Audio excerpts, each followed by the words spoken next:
Hello and welcome to the HR People Pod, the CIPD's fortnightly podcast. Bring it, did I say fortnightly? Yeah. That's such a bad start. We should probably keep this bit in. People should know that I can't read one sentence. Hello and welcome to the HR People Pod, the CIPD's fortnightly podcast, bringing you the topical stories and expert insights on issues impacting the profession and the world of work. My name's David D'Souza. I'm Director of Profession at the CIPD, and I'd like to make a shout out to Lorna Adair, who's apparently a long-time listener who caught me at a conference, and I'd like to apologise for the fact I never look good in selfies. Joining us today, we have Janet Campbell making a third appearance. My third appearance, yes. It is your third appearance. Should I get like a silver cup, a gold cup, something? We're working towards budgets are tight. Super. Yeah.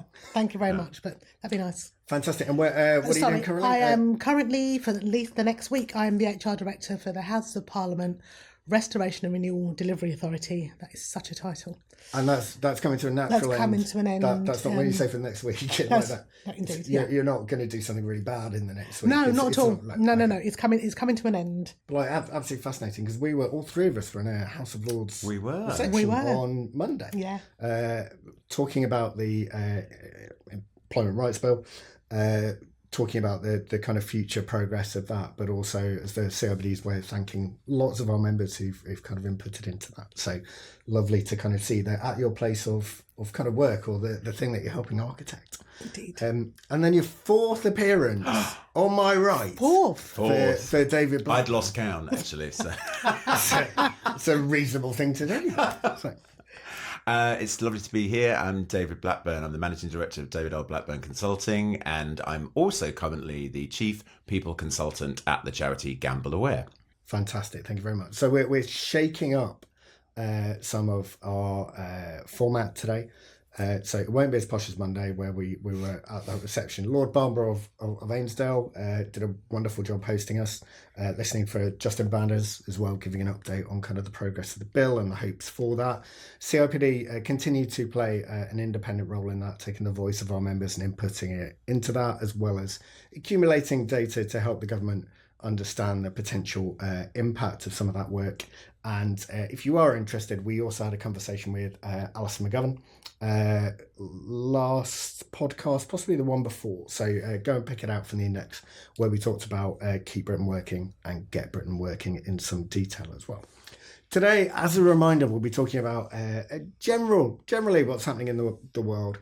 If we do a light on individual organisations as examples, there's nothing sinister at that, and anyone who's worked in the profession for a while knows there's a lot more going on behind the scenes. But first thing we want to dive into was we're going to start bringing more and more questions through from the community, CIPD community, and there was a conversation recently around span of control. So someone was saying, what is the ideal span of control for management in an organisation? Now, there'll be a number of factors impacting that.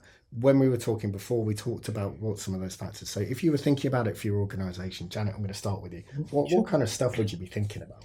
So it's a great question, and I think that there isn't a single answer. Right, I think. It's always hard. I know. Sorry, it's always hard. Typical HR, right? There's no right answer. I think actually, what do you need to look at? You need to look at the context of the organisation.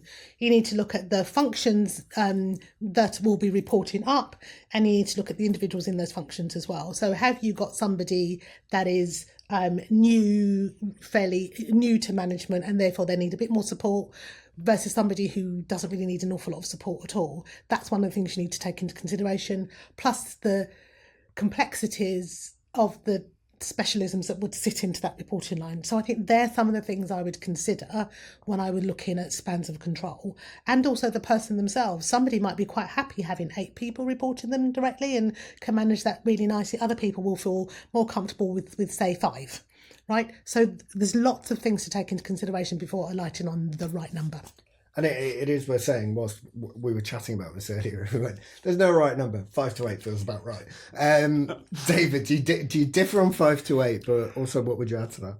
As Janet says, context is everything. And I think that, yes, you can pick on a number, but it has all of those various factors. Also, one of the things that we were saying earlier is that, some of the roles themselves, so not just the individuals, but the type of role. So actually, if you're managing a technical expert or a standalone, lawyer, or, someone who is, completely self-sufficient in their world and is the expert, probably more of an expert than you are in that particular topic, that's going to be quite light touch versus either individuals, whether the role, but either whether it be the experience or the type of the role. So I think it's not just the experience of the individuals and the structure, it's also the roles themselves within that span. Yeah.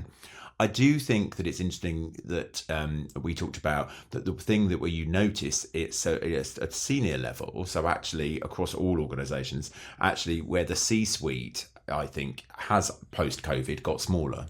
And I know we're going to be talking about, our increasing remit as HR professionals, but actually that's not just true of us. I think that's true of lots of roles. Actually, what does the Chief Operating Officer do today? What does the Chief Transformation Officer do? What does the CIO do, or Chief Data Officer? So I think, that's the C-suite has got smaller, but the remit of those individuals has got bigger. So how would you start? Because I guess there's a really practical question, which is if that's true of all the context, when you're doing organisational design and you're looking at those principles, how would you start and kind of evaluate what it might look like? Or is it per organisation? If you're kind of a student listening into this, you go, all of those things make sense. But what would you do when you first kind of sit down to work it out? I think it's what is it that you want, organisational design is what you want to achieve. Ultimately, your design, OD is about saying, if this is the strategy and the strategic direction and the vision of the organisation, how is the structure accurately aligned to the delivery of that? Yeah. And I think, that's the starting point. And therefore, rather than, that's why Janet's absolutely right. There isn't a single answer, because even within that design, you might say the span of control in this part of the business, in this business unit, is different to the one over here, because it is about what they're delivering, the roles within that, the skills within that. So I think that's the question that you should always start with. Is that there's a great piece of research. It's not new, it's old. I quote it all the time. It's called the Evergreen Project. It was done by Harvard it was published in 2003. And they talk about what it's called What Really Works. And the four things that they identify, and I'm only going to talk about two of them, but one of them says is the organisation has a really clearly articulated strategy that is understood by its customers, its stakeholders, all of its employees. And the second observation they make is your structure aligned to deliver that strategy? The other two are culture and execution. They're the four things. And they say, because if you do those two things, then you should be executing great services for your customers. And how does the culture enable those things? But I think that's where I'd start. So if you're listening to this rather than watching on YouTube, Janet's been nodding vigorously throughout. Yeah, so I completely agree. And so you can't determine spans of control in isolation. Absolutely. Right. So that's the only thing I would add to the very excellent research that David just talked about. You can't do it in isolation. And I'm going to expand this point, and then we'll move on to, as you say, we're going to talk quite a bit today in depth about the profession, how it's shaping, some detail we've got around kind of what's changed post-COVID. We need to apply this to HR structures as well, because one of the things that I quite often get asked is two things. One, what's happening in other organisations? I'm like, well, it doesn't really matter, does it? Like, it matters in that you might want to add to your toolkit of ways that you think about things, but you should never be following someone else for your own organisational design. That's like outsourcing your thinking. And secondly, what structure you need in your HR team will be entirely dictated by the maturity of your organisation, the size of your organisation, the ambition of your organisation, the complexity, the balance of what's expected to be done operationally by teams versus HR. There's a whole range of stuff. And we've just got to hold on to, I think, perhaps having design principles, but context is more important than anything. If it can't get the job done, there's no point doing it. Yeah. I mean, principles should get, you need a framework, I always think.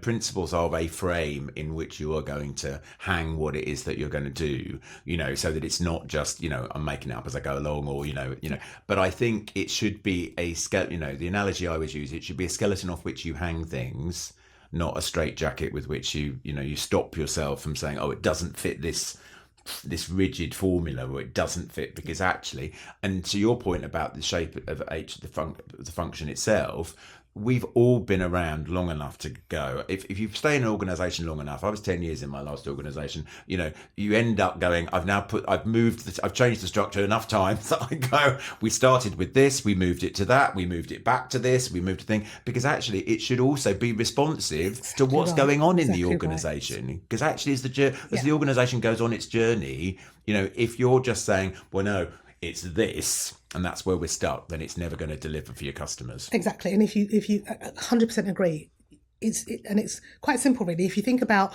the organisation is set up to deliver this thing, if the thing that you are going to deliver has changed, you've got to look at the structure to make sure that's still appropriate to deliver the thing that you need to deliver. So it cannot be rigid. It's got to be responsive and agile. That doesn't mean you're shifting people around all of the time, because people will get giddy with all of that. That's not what I'm suggesting at all. It's just you've got to pay attention to what is it we're here to do, and are we structured to do that thing and are we clear about that? And keep that in mind. Yeah, and for anyone who wants to return to kind of old school organisational development, it's where design models. Bert Litwin's brilliant. Yeah. Because it just starts with the external environment. Yeah. As the first thing you look at. Look, what's going on? What are we trying to do? Therefore, how does that need to manifest culturally, structurally, and in terms of incentives and all the other parts of that model? So, and there's great OD&D learning content on the CIPD Learning Hub. Do you know what? This is why we rate. He's absolutely right. There is, we've got content on everything that we're talking about today. We're going to do a deep dive now on the profession, and there's some brilliant research. In fact, I'm going to contextualise this, and I'm going to be quite honest about this. We had a bit of a reshuffle about 18 months ago, and I kind of took over the content team, and I was looking for some detail on what's happening in the profession itself. And we were really strong on what was happening in the outside world, what's happening in the labour market, what's happening in terms of recruitment. There wasn't enough on the profession itself, to the extent I checked on ChatGPT and it went, you should ask the CIPD about this. And I was like, well, I well, at least they said that. So you will find more and more coming out from us. One of the things that we've done is we've boosted the sample on our Good Work Index that we do. So we can tell you not just what it's like working in agriculture or financial services, but what it's like working in the profession. And we'll be doing regular pulse surveys as well. We've got some of the first information coming out from those, and we thought it would be a really good one to dive into today with two expert guests. So we've interviewed's a bit grand. We've surveyed more than 1,000 people, professionals across different levels of seniority and different stages of their career about their current challenges, perceptions of HR, and career development opportunities. It's quite interesting. Got feedback from a member saying, is this marking our own homework? Do we need to look more externally?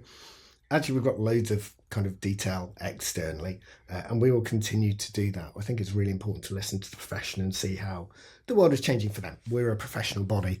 That voice is really important. So we're going to work through and tease out some of the differences. I think there are some quite pronounced differences actually between how CIPD members feel about some of these things and the broader profession, but also there are things that are very clearly impacting people at different spots of their career. So if we start with careers, the three biggest barriers to progression that people described in their careers were lack of opportunity.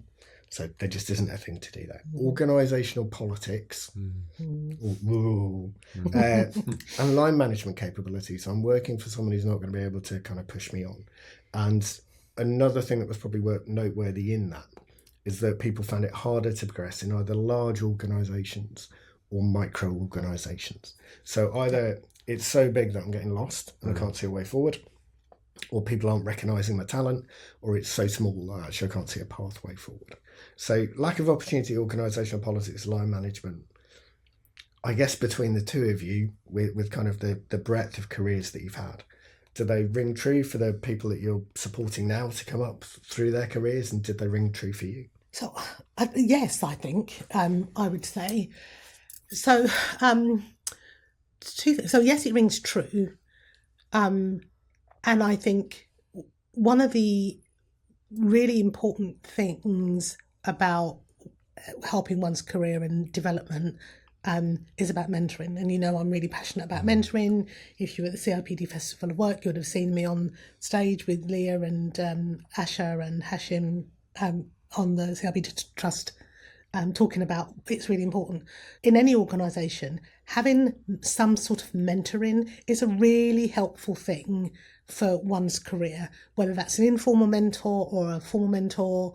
Just being able to have a conversation with somebody about where you are, what you can or cannot see for yourself in that organisation, because it might be somebody might need to help you to see that as much as you love this organisation, whether it's a micro organisation or a large enterprise, your next step is not in that organisation. It is somewhere else where you can take the step that you need.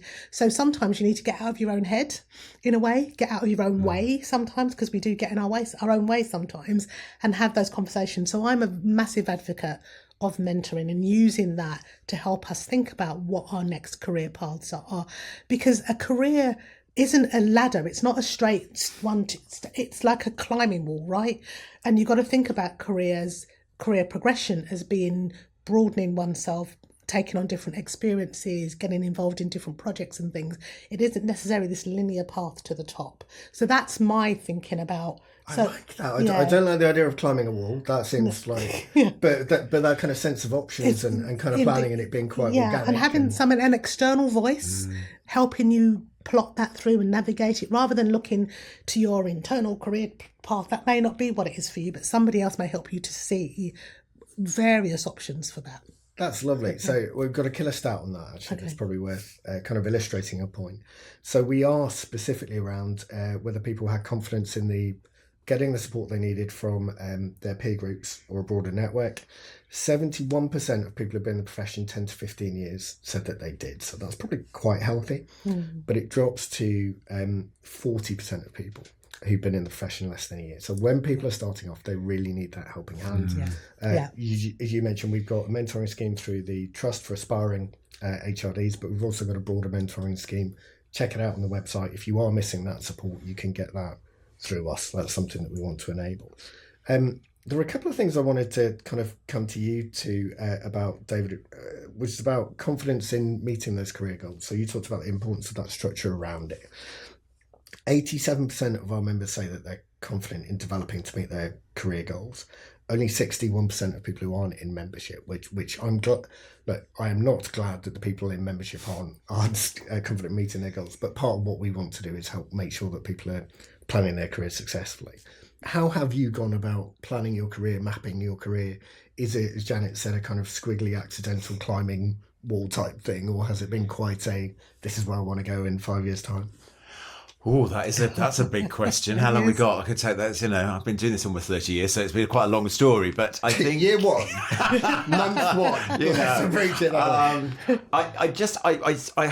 I so agree with you, Janet, on this thing about it not being linear. If there's one thing that people should take away is and you're right, squiggly careers, whatever we want to talk, however we want to describe it. If you think about your career as a pathway and a journey, not going, how do I get the next biggest job? How do I take the next step on the ladder? We need to get away with that ladder analogy. I think that's not the way the world of work is now. Every time I've changed roles, apart from once, I also changed sector. If the skill set around HR professionals is completely transferable, because we are managing people and we are dealing with organizational design and learning development and all of that stuff, then that has been, one of the reasons I'm now a consultant is because I have a breadth of experience, because I've worked in lots and lots of different organizations. And so, I think that's something that I think is helpful for people to think about. I think not just going, I'm going to stay in the same sector, I'm going to stay in this particular lane. I think, to build on mentoring, I think the opportunities that you get just to go and talk to people, just to get, people love, not just me, people love talking about themselves. And, so if you are, and I always say, a good friend of mine, Sandra Kerr, Business in the Community, talks a lot about sponsorship. And she says, actually people who get to know in an organization, who know what your career aspirations are and thinking, and might not be a formal mentor, but actually will say, when you're not in the room, oh, I'll tell you who's a really good person for that, Janet. Yeah. People who put you forward and help promote you. And I think just exploring the art of the possible, our career journey, work is we're on the hamster wheel.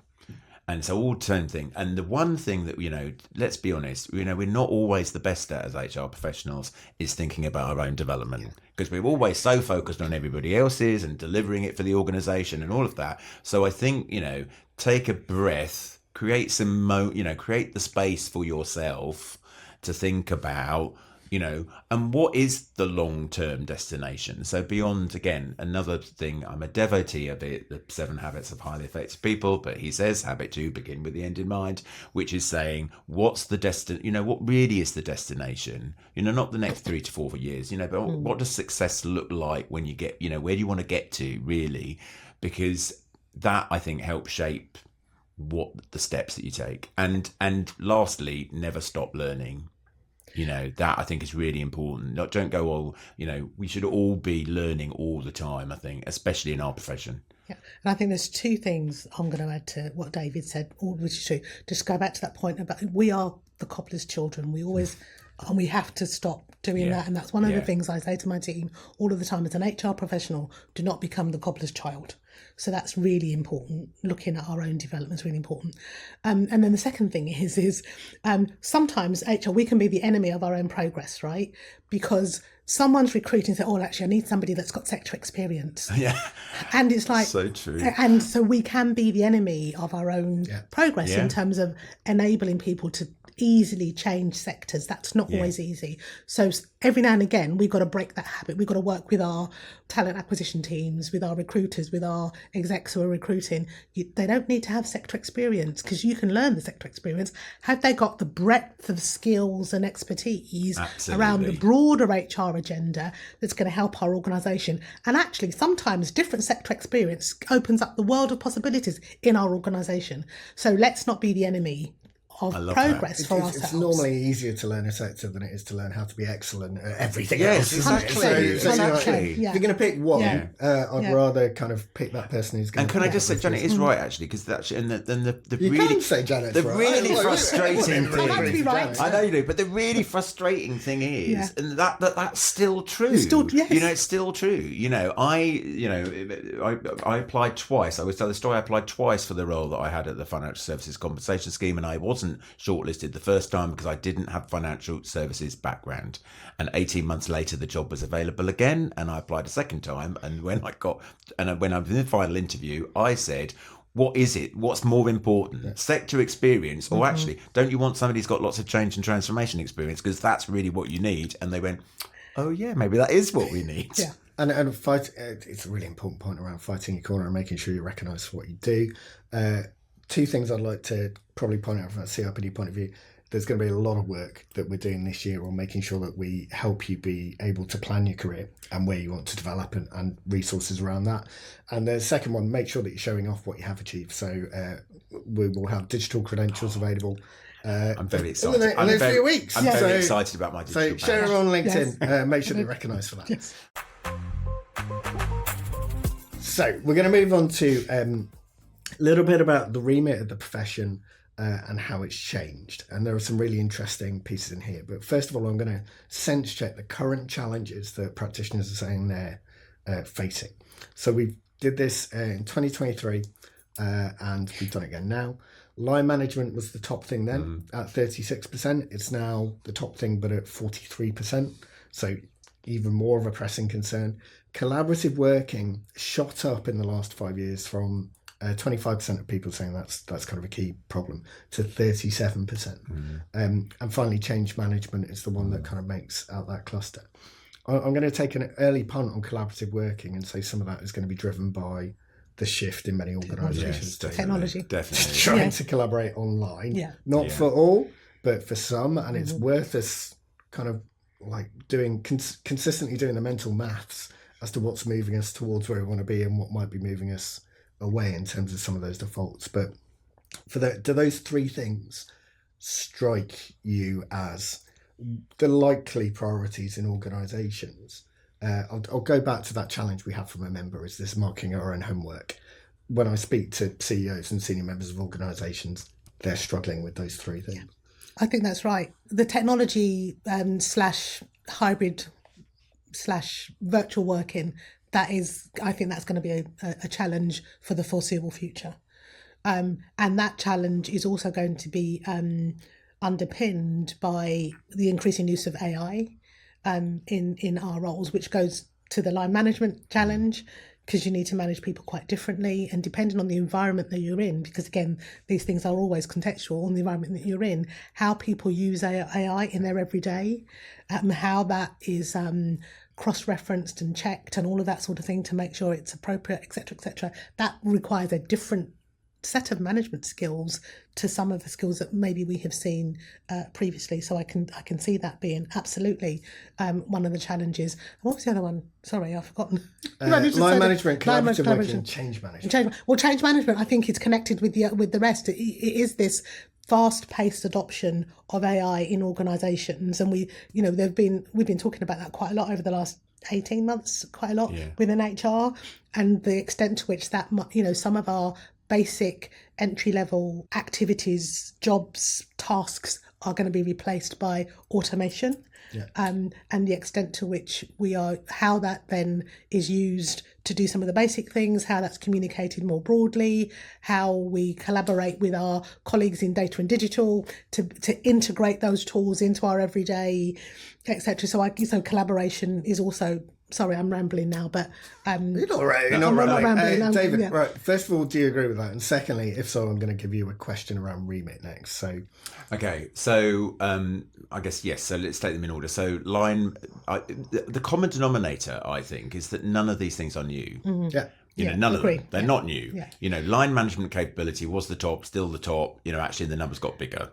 Good management report by the CMI, 2 years ago, says 82%. And that's, if I get the number wrong, I apologise for misquoting it, but I think it's 82% of managers, what they call accidental managers, have had no formal leadership training, development training whatsoever. So, and then in the same way, we're asking them to do more. To Janet's point, we're asking them to do more in collaborative spaces with hybrid teams and all, that sort of thing.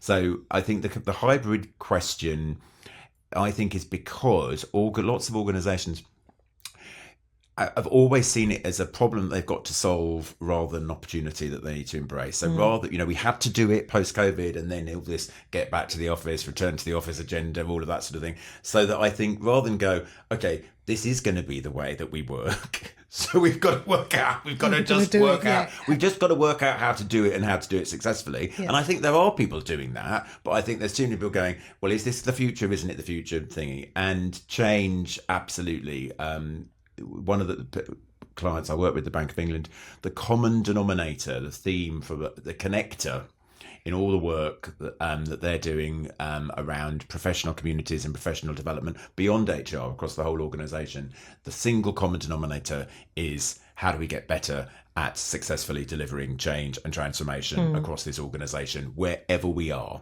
And that's true for all of us. And to Janet's point, at every level, especially in HR.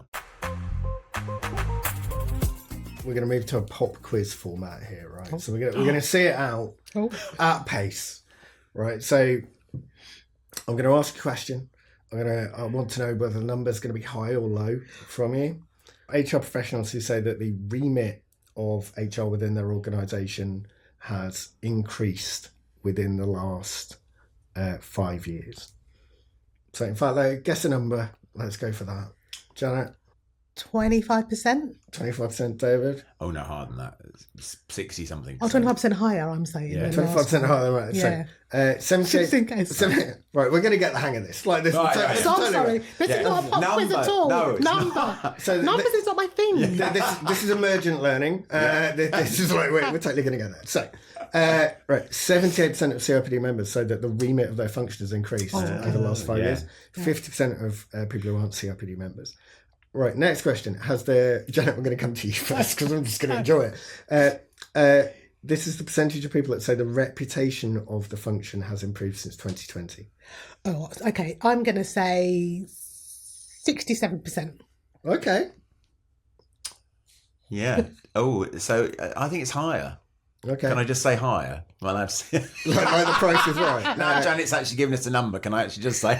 So 70% of CIPD members say the reputation of HR is improved. You were very close. It's only 39% of non-members, which is interesting. That's interesting. No, that is, isn't it? Very interesting split. HR, so percentage of people that say their HR function is acknowledged as having an important impact on the business.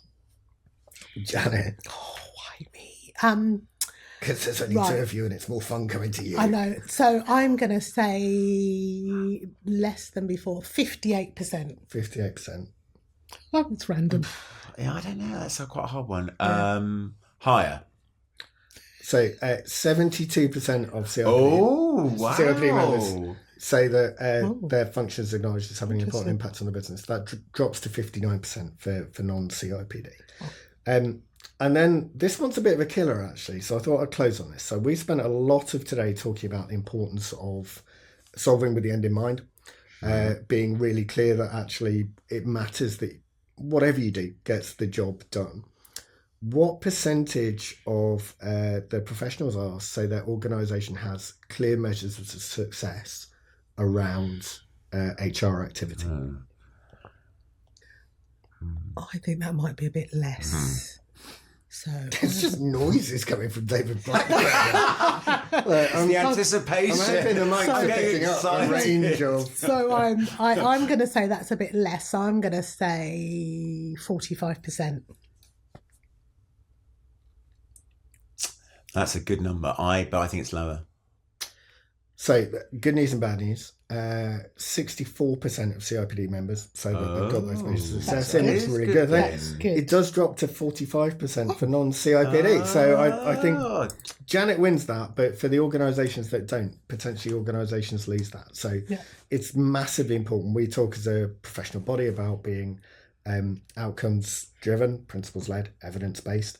If you aren't clear on those outcomes, it's very difficult to design, monitor and kind of progress against them. So that's all that we have for today. I'd genuinely like to thank our guests. It's just been an absolute ball. Janet Campbell and David Blackburn for sharing their thoughts and strange noises as we've gone through this. We'll include a link to a number of useful resources, and there's a bit that I need to tell you before you go away today, so anyone who's staying on for this. So one final thing, from all of the CIPD's podcasts will be moving from SoundCloud to Acast. For the most part, you won't notice a change as to where you access them, but for those who listen directly on SoundCloud, you can still access this show, as well as the long-standing CIPD Monthly podcast and the CIPD Ireland podcast from the website or wherever else you listen to them. All of the stuff that we've spoken about today, we have detail on the website. Please do not, if you ever want to know what you get for your membership as part of the profession, contact us. Don't put it on LinkedIn, because you'll find that we probably have a better command of what's happening and what's launching than possibly people that haven't been close to us for a number of years. It's going to be an exciting and cracking year. Genuinely, the stuff that I know we've got up our sleeve and some of the stuff that we've already shared and will keep progressing is going to be really exciting. So I've been David D'Souza. This has been the HR People Pod. Thank you so much for listening.